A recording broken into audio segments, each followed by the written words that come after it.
Buongiorno, buonasera, buon pomeriggio, fate voi. Buon pomeriggio. Oggi è 16 aprile, siamo a metà strada, non so di che cosa, ma siamo a metà strada. Quale Filippo strada? e Cibo, Enrico, quello che volete. Allora eccoci qua di nuovo insieme, 17 circa e 50 erotti, come si dice? 17:54, 55 fra Ricordiamo poco. ai nostri amici che ci possono ascoltare da radiorcs.it in video, anche vederci. In radiovisione, poi Poi anche su dal www.risofavonsangue.it e su Radio Avis Casoria c'è un sacco di orari. ma me li dici? No, dopo li ricordiamo dopo perché abbiamo una puntatona. Sai cosa vuol dire?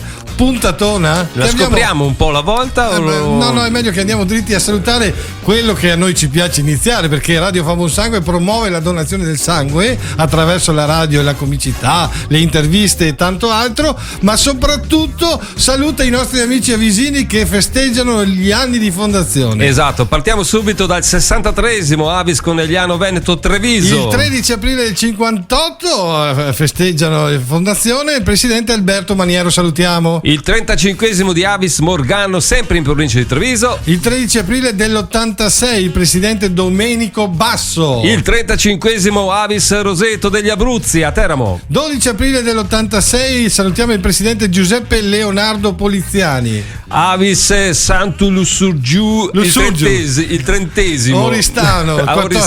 Sembra essere un po' in Sardegna qui. Sardegna. Santo Lussurgiu. 14 aprile 1991 la nuova presidente appena eletta Marianna Enna. Il 24esimo di Avis Sava Taranto. 12 aprile del 97 il presidente Giovanni Spagnolo. E il 50esimo di Avis di Loria Treviso. 17 aprile del 1971 festeggiano i 50 anni. Qui ci vorrebbe un applauso. Averli gli applausi. Attaccalo. No, ma averli gli applausi perché ho cancellato tutto, Filippo. Come? Non hai gli applausi? Ma fra un po'. Ma noi abbiamo con noi, bellissima sta cosa. Al telefono il presidente Alessandro Pellizzari, pronto?